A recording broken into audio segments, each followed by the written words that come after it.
What's going on, family? Black Finish checking in. I'm at the headquarters right now. I am landing out an RV staircase. So this is a smaller one. This was actually going to have 4 steps to it. It's a different design. It's actually going to have the handrail on the left-hand side.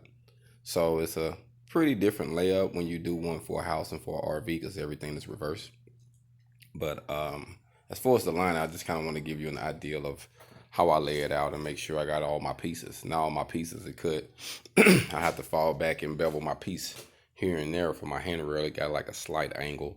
I'll bevel that and then I can tack everything up and knock it out. And it's actually, once you get this part of it done, then it's easy.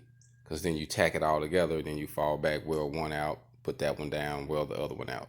So it's not a real big process, but it is a process. And this is all independent. So this is what you can do from your garage, from your shop, and things you can do. Hold on.